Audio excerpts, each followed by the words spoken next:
ሞት የመጨረሻ ነገር አይደለም። ከሞት አጠገብ ሕይወት አለ። ከመቃብር አጠገብ ትንሣኤ አለ።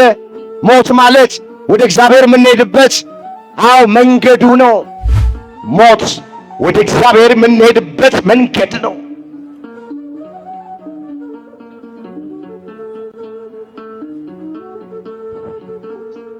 ሞት የመጨረሻ ነገር አይደለም።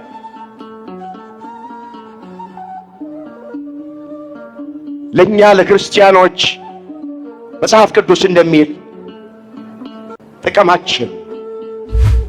ስለዚህ አንተ የኔ ነህ፣ እኛ የመድኃኔዓለም እኛ የክርስቶስ ነን። ያስብልናል፣ ስለኛ ይዋጋል። እናንተን የሚነካ የዓይኑን ብሌን እንደሚነካ ነው ይላል።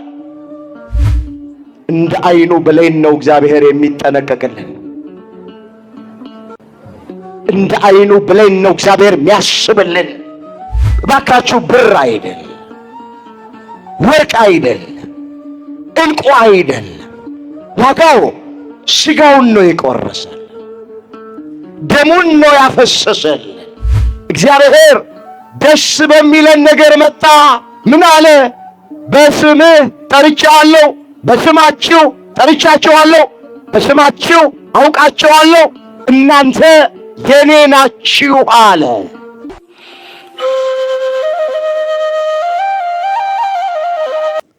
በስመ አብ ወወልድ ወመንፈስ ቅዱስ አሐዱ አምላክ አሜን። ለዛሬ እግዚአብሔር በሰጠን ጊዜና ሰዓት የምንማማርበት የትምህርታችን ርዕስ የሚሆነው አንተ የኔ ነህ የሚል ይሆናል።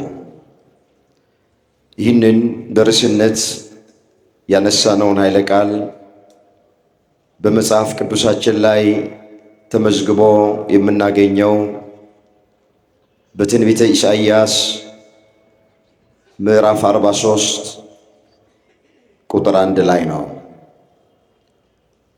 አንተ የኔ ነህ። ርዕሳችን ይሄ ነው። የትምህርቱ መሰረታዊ ዓላማ እኛ የእግዚአብሔር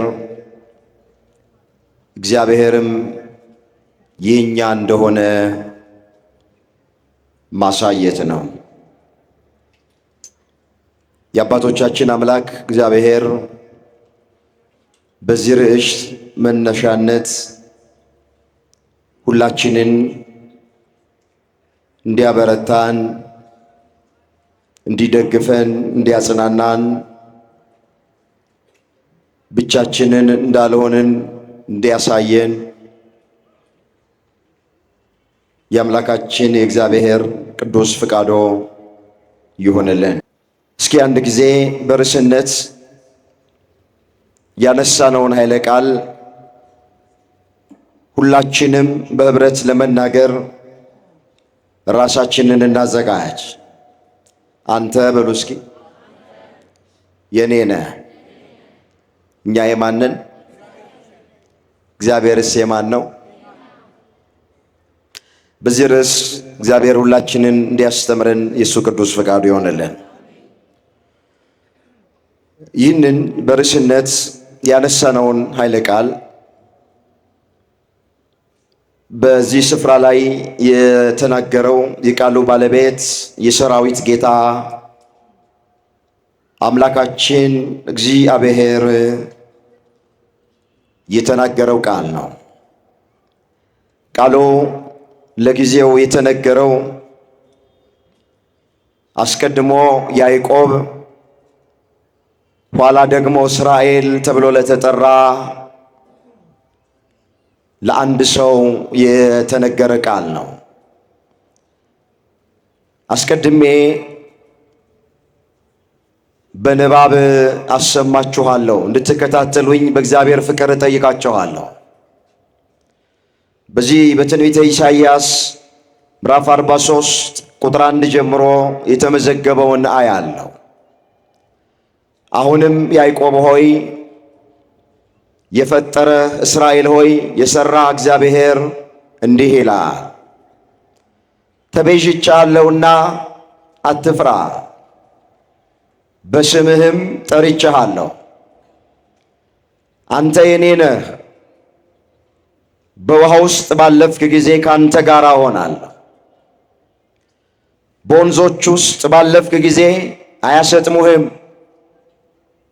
በእሳት ውስጥም በሄድክ ጊዜ አትቃጠልም፣ ነበልባሉም አይፈጅህም። እኔ የእስራኤል ቅዱስ አምላክህ እግዚአብሔር መድኃኒት ነኝና ይላል። ስለ ቃሉ የቃሉ ባለቤት የሰራዊት ጌታ አምላካችን እግዚአብሔር ስሙ ለዘላለም የተመሰገነ ይሁን። በርዕስነት ያነሳነው ቃል አስቀድሞ የተነገረው ለያዕቆብ የተነገረ ቃል ለፍጻሜው ስለ ሁላችንም የሚነገር ቃል የእግዚአብሔር ቃል በአንድ ዘመን ለተነሱ ሰዎች ብቻ ተነግሮ የሚያበቃ አይደል። ሐዋርያው ቅዱስ ጳውሎስ በሮሜ ለሚገኙት ክርስቲያኖች ምዕራፍ 15 ቁጥር 4 ላይ መጻሕፍት በሚሰጡት መጽናናት ተስፋ የሆነልን ዘንድ አስቀድሞ የተጻፈው ሁሉ ለትምህርታችን ተጽፏል ነው። ስለዚህ የተጻፈው ነገር ሁሉ ለትምህርታችን ነው የተጻፈው። ለትምህርታችን ከተጻፈው ነገር መካከል አንተ የኔ ነህ በሚል ርዕስ መነሻነት ጥቂት ቆይታ እናደርጋለን። እንግዲህ ለያዕቆብ ቃሉ አስቀድሞ ተነግሯል። ያዕቆብ ማን ነው ስንል አባቱ ይስሐቅ እናቱ ደግሞ ርብቃ ተብላ ትጠራለች። ይህ ታሪክ በኦሪት ዘፍጥረት በምዕራፍ 25 ቁጥር 19 ጀምሮ የተመዘገበ ነው። እንዲህ ይላል፣ የአብርሃም ልጅ የይስሐቅ ትውልድ ይህ ነው።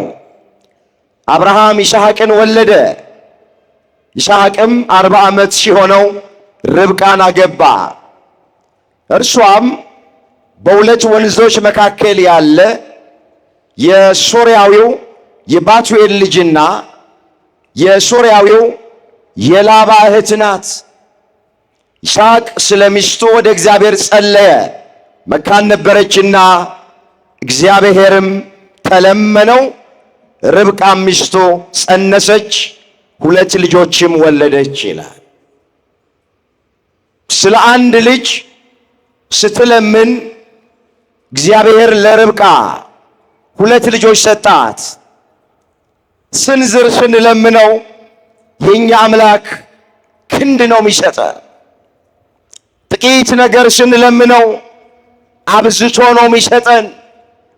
የለመነውን ብቻ አይደለም እግዚአብሔር የሚሰጠን፣ ከለመነው በላይ ይሰጠናል። እንዲህም ተብሎ እንደተጻፈ እዚህ ሐዋርያው ቅዱስ ጳውሎስ በኤፌሶን ለሚገኙት ክርስቲያኖች ምዕራፍ 3 ቁጥር 20 ላይ እንዲህ ብሎ ጽፎላቸዋል። እንግዲህ በእኛ እንደሚሰራው ኃይል መጠን ከምንለምነው ወይም ደግሞ ከምናስበው ሁሉ ይልቅ እጅግ አብልጦ ሊያደርግ ለሚቻለው ለእርሱ በቤተ ክርስቲያን በክርስቶስ ኢየሱስ እስከ ትውልዶች ሁሉ ከዘላለም እስከ ዘላለም ክብር ይሁን አሜን ነው። ቃሉን አስተውሉት። በእኛ እንደሚሰራው ኃይል መጠን ከምንለምነው ወይም ከምናስበው ሁሉ ይልቅ እጅግ አብልጦ ሊያደርግ ይችላል ነው። ይስሐቅና ርብቃ ስለ 2 ልጅ አልለመኑም። እንደዛ ተብሎ አልተጻፈም። ስድቤን አርቅ፣ የተዘጋ ማኅፀኔን ክፈት፣ ፍሬ ስጠኝ፣ ልጅ ስጠኝ ብላ ነው የለመነችው። ስለ 1 ልጅ ስትለምን ግን 2 ልጅ ሰጣት፣ ያዕቆብና ኤሳውን ማለት። ሁልጊዜ እንደዚህ ይሆናል። እግዚአብሔርን ደስ የሚያሰኘውን እንደ ፈቃዱ የሆነውን ማንጠፋበትን የማንጎዳበትን የለመነው እንደሆነ የለመነውን ብቻ አይደለም የሚሰጠን፣ ከለመነው በላይ ይሰጠናል። ያሰብነውን ብቻ አይደለም የሚያደርግልን፣ ካሰብነው በላይ ያደርጋል። አሁንም አምላካችን እግዚአብሔር የለመነውን ብቻ ሳይሆን ከለመነው በላይ ለሁላችን ያደርግልን። ያሰብነውን ብቻ ሳይሆን ካሰብነው በላይ እግዚአብሔር ለሁላችንም ያደርግልን። እንመለስ።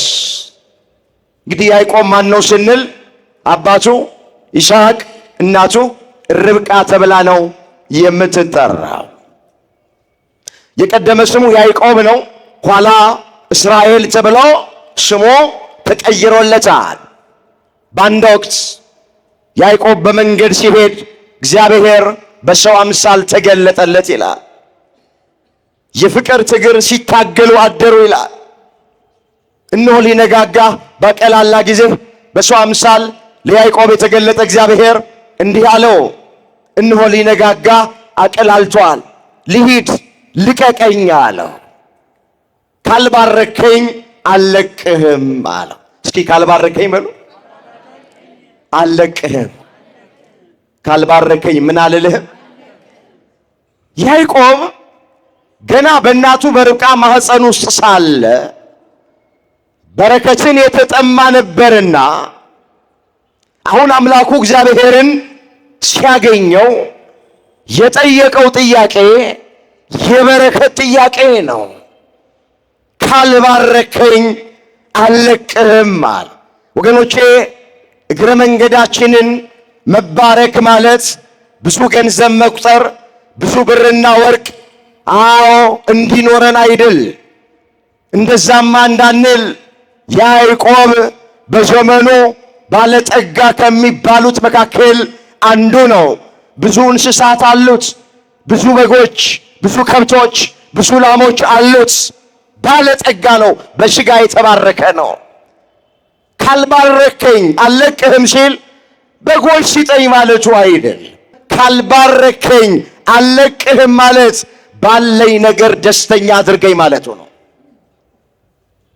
እግዚአብሔር ባለን ነገር ደስተኛ እንድንሆን ሁላችንንም ይርዳ እንጂ ክርስቲያን አሕዛብ በተባረኩበት እንዲባረክ አይደለም ጭንቀቱ። እሱ ለእግዚአብሔር ቁም ነገር አይደለም። በደንብ አድርጋችሁ እንድሰሙ እንፈልጋል። ብር አያስፈልግም አልወጣንም፣ ወርቅ አያስፈልግም አልወጣንም፣ ሌላም ነገሮች አያስፈልጉም አይደል። ግን መባረክ ማለት ትርጉሙ ምንም ትንሽም ትልቅም ነገር ይኑረን፣ 100,000 ብርም ይኑረን፣ 10,000 ብር ደስተኛ መሆን ማለት ነው። መባረክ ማለት እሱ ነው። አብርሃምን እየባረኩ እባርክሃለሁ ሲሉ ይሄን ማለቱ ነው። ስለዚህ መጨነቅ የሚገባን አሕዛብ በተባረኩበት በረከት ለመባረክ ብቻ አይደለም። እኛ ክርስቲያኖች በሰማያዊ ስፍራ በመንፈሳዊ በረከት እግዚአብሔር እንዲባርከን ነው መጨነቅ ያለብን። እንዲህም ተብሎ እንደተጻፈ ላነበው እፈልጋለሁ። ኤፌሶን ምዕራፍ 1 ቁጥር 3 በክርስቶስ በሰማያዊ ስፍራ፣ በየትኛው ስፍራ? በሰማያዊ ስፍራ በመንፈሳዊ በረከት። በምን አይነት በረከት? በመንፈሳዊ በረከት ሁሉ የባረከን የጌታችን የኢየሱስ ክርስቶስ አባት ይባረክ አለ ጳውሎስ።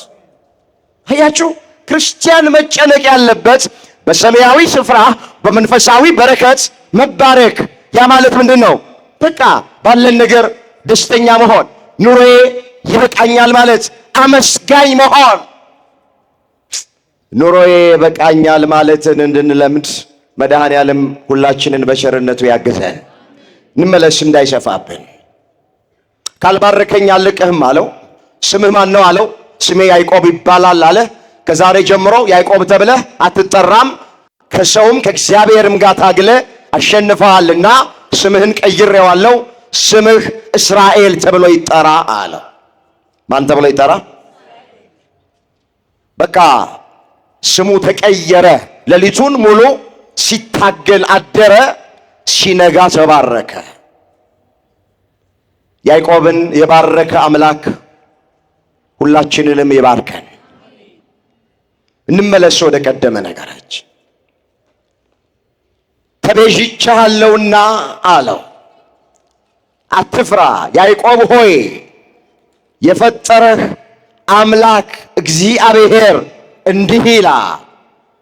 አዎ ያዕቆብን ብቻ አይደል፣ ሁላችንን የፈጠረን ካለመኖር ወደ መኖር፣ ካለመታየት ወደ መታየት ያመጣ፣ በእጆቹ ያበጃጀን፣ በመዳፎቹ የቀረጸን፣ ግሩምና ድንቅ አድርጎ ይሰራል አምላካችን እግዚአብሔር ነው። እሱን ነው ያመጣው።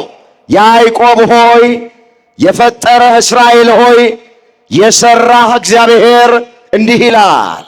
ምን ያለህ እግዚአብሔር? ማን ነው የሰራን? አቤት!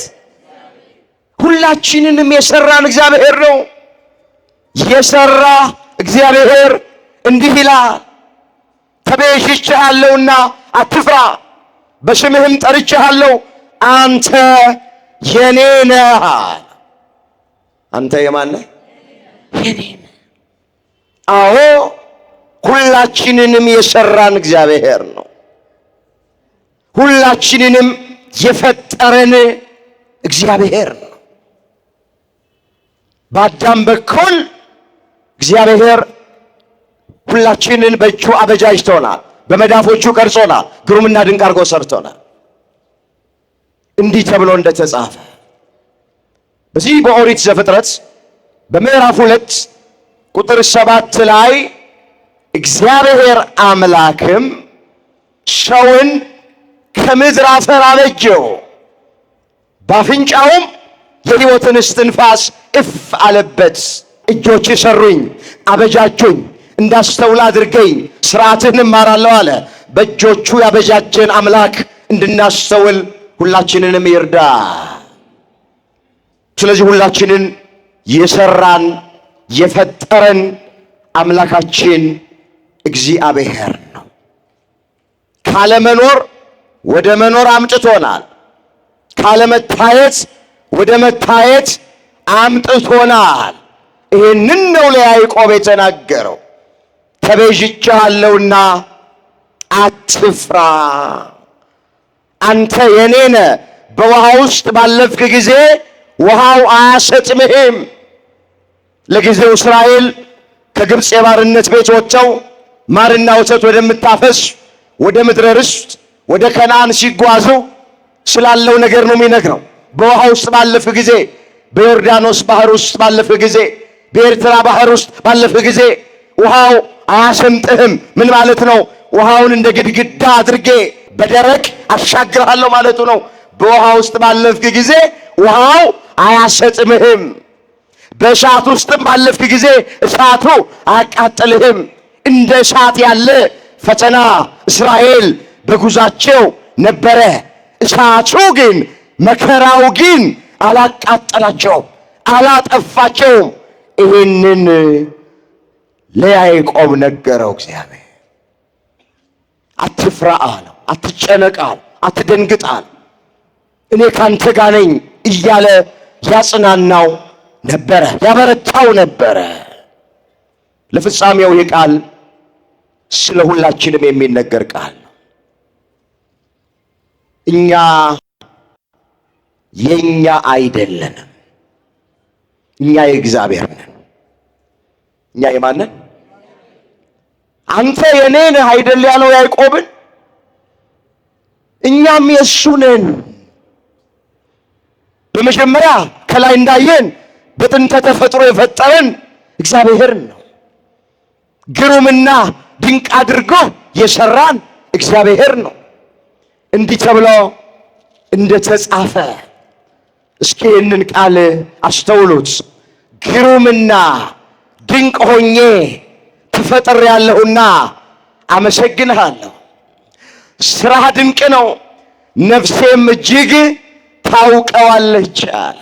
የዳዊት መዝሙር 138 ቁጥር 14 ላይ የተመዘገበ ቃል። እስኪ ቃሉን አብረን እንበለው። ግሩምና ድንቅ ሆኜ በሉ እስኪ። ተፈጥሬአለሁና አመሰግንሃለሁ። አመስግኑት። ግሩምና ድንቅ አድርጎ የፈጠረን አምላክ ስሙ የተመሰገነ ይሁን። ስለዚህ ለፍጻሜው በዚህ ዘመን ላለን የአዲስ ኪዳን ክርስቲያኖች ተብለን ለምንጠራ ለኔና ለናንተ የሚነገር ቃል ነው። አንተ የኔ ነህ የሚለው ቃል እኛ የኛ አይደለንም፣ እኛ የእግዚአብሔር ነን። የማንን? የእግዚአብሔር። በጥንተ ተፈጥሮ ፈጥረናል፣ አይተነዋል። እሱን በአዲስም ተፈጥሮ ጌታችን መድኃኒታችን ኢየሱስ ክርስቶስ ሥጋውን በመቆረስ ደሙን በማፍሰስ በአዲስም ተፈጥሮ ፈጥሮናል። የኛ አይደለንም፣ እኛ የሱ ነን። አንተ የኔ ነህ ማለት ይሄ። በዚህ በኤፌሶን መልእክቱ ሐዋርያው ቅዱስ ጳውሎስ ምዕራፍ 2 ቁጥር 10 ላይ መልካሙን ሥራ እናደርግ ዘንድ በኢየሱስ ክርስቶስ ተፈጠርን ነው ያለው። እስኪ ቃሉን አብረን እንበለው። መልካሙን ሥራ በሉ እስኪ። እናደርግ ዘንድ በኢየሱስ ክርስቶስ ተፈጠርን። ምን አልን? በማ ምን እንድናደርግ?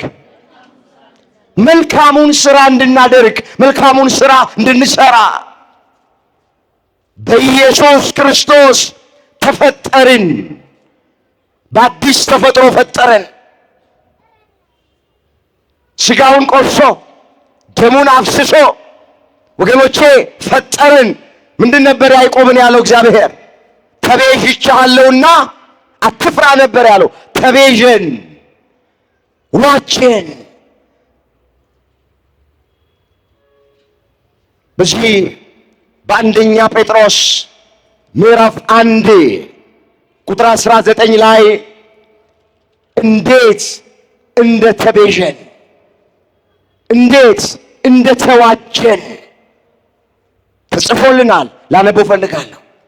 አንደኛ ጴጥሮስ ምዕራፍ 1 ቁጥር 19 ላይ ከአባቶቻችሁ ከወረሳችሁት ከከንቱ ኑራችሁ በሚያልፍ ነገር በብር ወይንም በወርቅ ሳይሆን ነውርና እድፍ እንደሌለው እንደ በግ ደም በክቡር የክርስቶስ ደም እንደተዋጃችሁ ታውቃላችሁን? ተቤዥቻለሁና አትፍራ አለው ለጊዜው ያዕቆብን። ለፍጻሜው እኛንም ኢየሱስ ክርስቶስ በአዲስ ተፈጥሮ ፈጠረን፣ ተቤዠን፣ ዋችን፣ የራሱ ገንዘብ አደረገን። እኛ የኛ አይደለንም። ምንድን ነው የሚለው መጽሐፍ? በዋጋ ተገዝታችኋልና ለራሳችሁ አይደላችሁም ነው የሚለው። እዚህ አንደኛ ቆሮንቶስ ምዕራፍ 6 ቁጥር 19 ላይ የተመዘገበ ነው። ከኋላ መለስ ብዬ አየዋለሁ።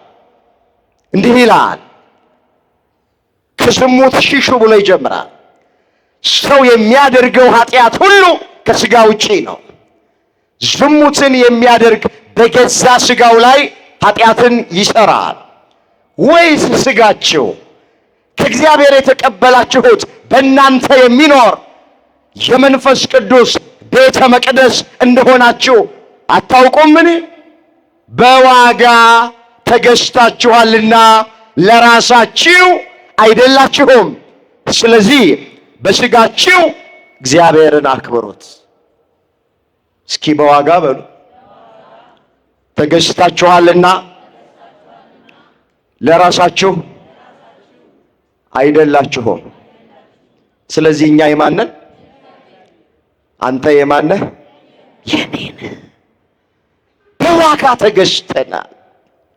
አሁን ቅዱስ ጴጥሮስ እንደጻፈልን እባካችሁ ብር አይደል፣ ወርቅ አይደል፣ ዕንቁ አይደል፣ ዋጋው ሥጋውን ነው የቆረሰልን፣ ደሙን ነው ያፈሰሰልን፣ በመስቀል ላይ ነው የተሰቀለልን፣ ውድ ዋጋ ነው የከፈለልን። በሌላም ስፍራ ላይ እንዲህ ተብሎ ተጽፏል። እስኪ ይህንን ቃል አስተውሉት። እዚህ ቆላስይስ ምዕራፍ 1 ቁጥር 14 ላይ እንደዚህ ይላል። እርሱ የሚለው ጌታችን መድኃኒታችን ኢየሱስ ክርስቶስን እርሱ ከጨለማ ስልጣን አዳነን፣ ቤዛነትንም እርሱንም የኃጢአትን ስርየት ወዳገኘንበት ወደ ፍቅሩ ልጅ መንግሥት አፈለሰናል። አስተውሉት ቃሉን። እርሱ ከጨለማ ስልጣን አዳነን። ከምን ስልጣን? አሁን ከጨለማ ስልጣን አዳነን ሲል ጨለማ ይሄ የምናውቀውን ፀሐይ ስትጠልቅ ያለውን ጨለማ አይደለም። ጨለማ ያለው መርገምን ነው። ጨለማ ያለው ኩነኔን ነው። ጨለማ ያለው ኃጢአትን ነው። እርሱ ከጨለማ ስልጣን አዳነን፣ ከሞት ስልጣን አዳነን፣ ከመርገም አዳነን፣ ከኩነኔ አዳነን፣ ከፍዳ አዳነን፣ በወቅት ከሚመጣው ኃጢአት አዳነን። እርሱ ከጨለማ ስልጣን አዳነን፣ ቤዛነቱንም እርሱንም የኃጢአትን ስርየት ወዳገኘንበት ወደ ፍቅር ልጅ መንግሥት አፈለሰን ነው የሚለው። ስለዚህ ውድ ዋጋ ከፈለ፣ ሥጋውን ቆረሰ፣ ደሙን አፈሰሰ፣ በዋጋ ገዛን። ማንም ሰው ለራሱ አይኖርም። ማንም ሰው ለራሱ አይሞትም። በሕይወት ሆነን ብንኖር ለጌታ እንኖራለን፣ ብንሞትም ለጌታ እንሞታለን ተብሎ ተጽፏል። ሮሜ ምዕራፍ 14 ቁጥር 7 ጀምሮ እስከ የተመዘገበውን እንየው። ሮሜ 14 ቁጥር 7 ላይ እንደዚህ ይላል፣ ከኛ አንድ ሰው እንኳን ለራሱ የሚኖር የለም፣ ለራሱም የሚሞት የለም። በሕይወት ሆነን ብንኖር ለጌታ እንኖራለንና ብንሞትም ለጌታ እንሞታለን። እንግዲህ በሕይወት ሆነን ብንኖር ወይም ብንሞት የጌታ ነን። የማነ? አንተ የኔ ነህ ማለት ይሄ ነው። እባካችሁ አትጨነቁ። ለራሳችን አንኖርም፣ ለራሳችንም አንሞትም። በሕይወት ሆነን ብንኖር ለጌታ ለእግዚአብሔር እንኖራለን። የእሱን ፍቃድ እያደረግን እንኖራለን። ብንሞትም ለጌታ ለእግዚአብሔር እንሞታለን፣ ወደ እሱ እንሄዳለን። ሞት የመጨረሻ ነገር አይደለም። ከሞት አጠገብ ሕይወት አለ። ከመቃብር አጠገብ ትንሣኤ አለ። ሞት ማለት ወደ እግዚአብሔር የምንሄድበት መንገዱ ነው እንጂ ለክርስቲያኖች ሞት ማለት አለቀ አበቃ ማለት ወይም ጉዳት አይደለም። ድሮ እኛ ሞት ቢመስለን አፈር ነው። ሞት ቢመስለን ጨለማ ነው። ሞት ቢመስለን ድንጋይ ነው። ሞት ቢመስለን ሲኦል ነው። ይሄ የተሳሳትንበት ዘመን ነው። ሞት ለክርስቲያኖች ጥቅማቸው ነው። ምን አለ ሐዋርያው ቅዱስ ጳውሎስ? ለእኔ ሕይወት ክርስቶስ ሞትም ቢሆን ጥቅም ነው አለ። ፊልጵስዩስ ምዕራፍ 1 ቁጥር 21 ላይ የተመዘገበ እግዚአብሔር ቃል። እስኪ ለእኔ ሕይወት በሉ። ሁላችሁም አልተናገራችሁም። ለእኔ ሕይወት ክርስቶስ ሞትም ቢሆን ጥቅም ነው። ሞት ለክርስቲያኖች ምናቸው ነው? እኛ ሞት ይመስልን አፈር ነው አይደል? ሞት ይመስልን ጉዳት ነው አይደለም? ሞት ይመስልን ጨለማ ሲኦል ነው አይደለም? መጽሐፍ እንደዛ ሞት ከዚህ ዓለም ውጣ ውረድ ማረፊያ ነው። ሞት ወደ እግዚአብሔር የምንሄድበት መንገድ ነው።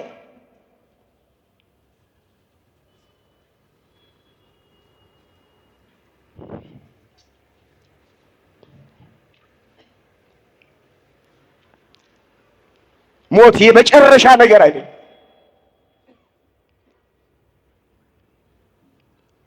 ለኛ ለክርስቲያኖች መጽሐፍ ቅዱስ እንደሚል ጥቅማችን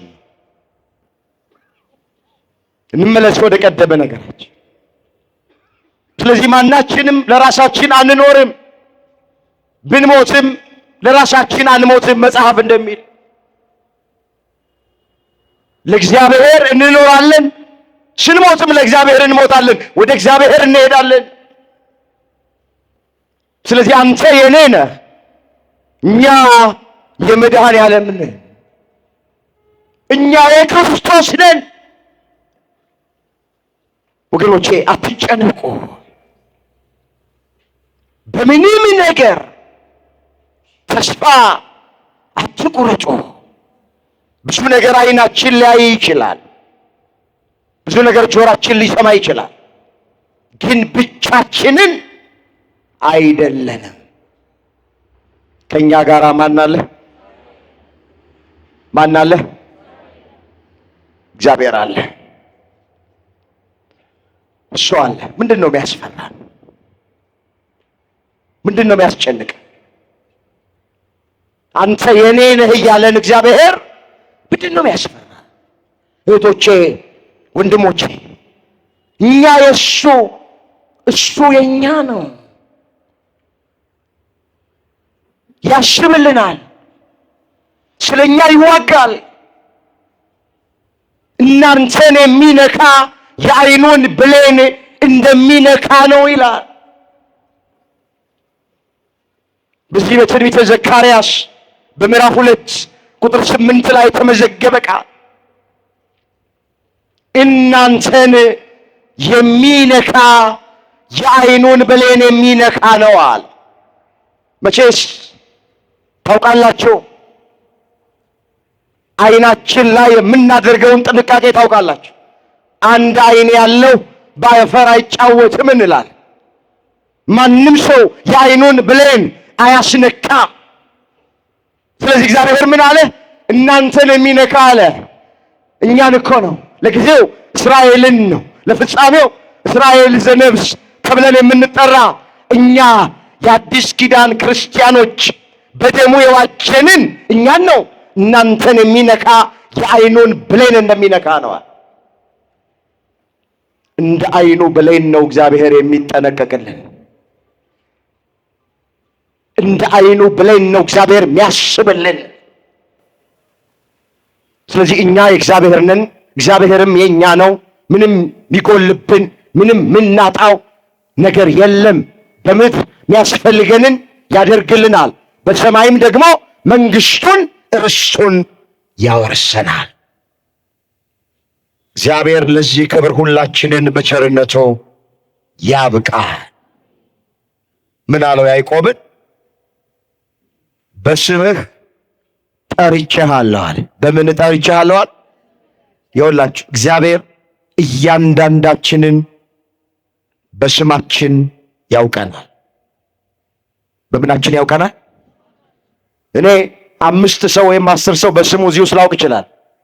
ሁላችሁንም በስማችሁ እኔ ላውቃችሁ አልችል።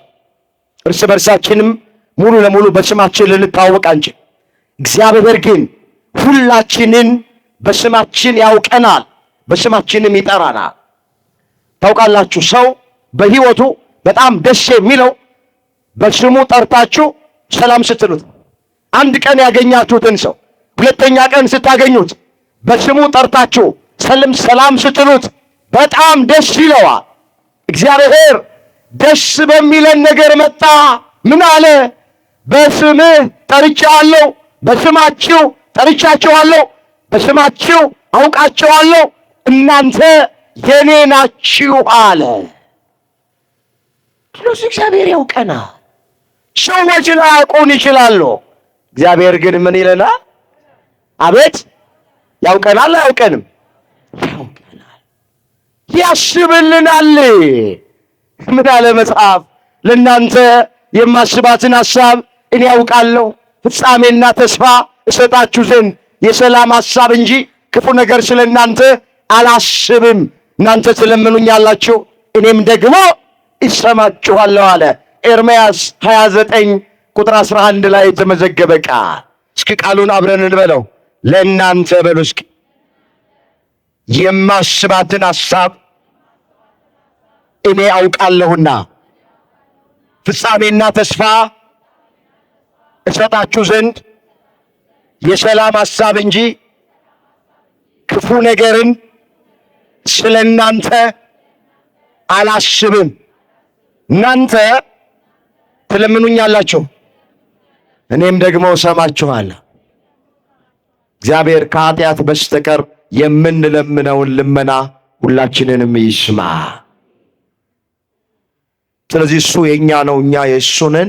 ምንም ያጎድልብን፣ ምንም የሚያሳጣን ነገር የለም። ያዕቆብን ተቤዥቻለሁና አትፍራ፣ አንተ የኔ ነህ፣ በስምህ ጠርቼሃለሁ እንዳለ እኛንም ተቤዥቶናል፣ በዋጋ ገዝቶናል።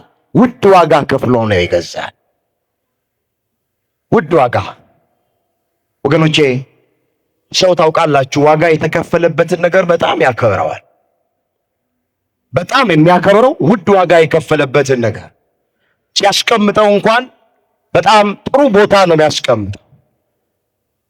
አሁን ዋጋ ወጥተን የገዛንበትን ሞባይል በጥንቃቄ ነው ምን ዋጋ ያወጣንበትን ሰዓት፣ ሰው በስጦታ መልክ የሰጠንን ሽቱ ይሁን ጌጥ ይሁን መኪና ይሁን ሂዱበት እናንተ ውድ ዋጋ ስለተከፈለበት ስለወጣበት አክብረን ነው የምንይዘው።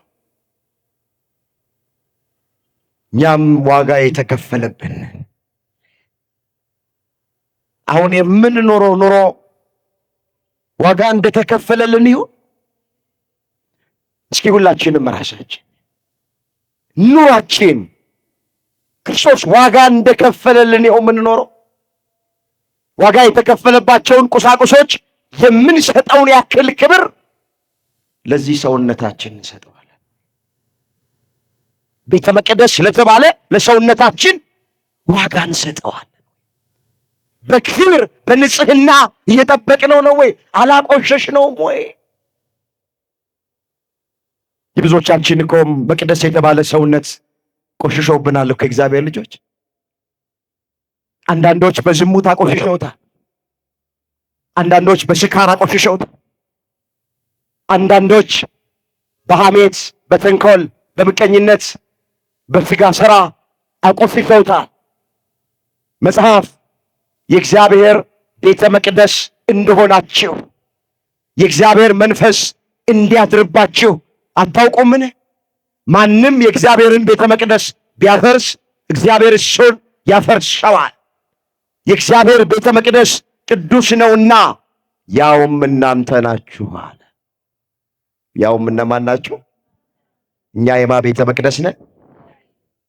እዛ አንደኛ ቆሮንቶስ ምዕራፍ 3 ቁጥር 16 ላይ የተመዘገበ። ስለዚህ መቅደሳችንን በንጽህና እንጠብቅ። እኛ የኛ አይደለንም። እኛ የመድኃኔ ዓለም ነን፣ የአማኑኤል ነን፣ የክርስቶስ ነን፣ የእግዚአብሔር ነን። በቃ አትፍራ ብሎታል ያዕቆብን። እኔ ካንተ ጋር ነኝ አትፍራ ብሎታል።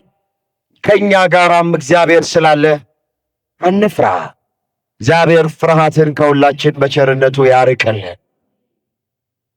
በብዙ እንፈራለን። ጥቂት ነገር አይተን ትምህርታችንን እንጠቀልላለን። በዚህ በማቴዎስ ወንጌል በምዕራፍ 10 ላይ የተመዘገበ ቃል አነበዋለሁ። ቁጥር 28 ጀምሮ ሥጋን የሚገድሉትን ነፍስን ግን መግደል የማይቻላቸውን አትፍሩ።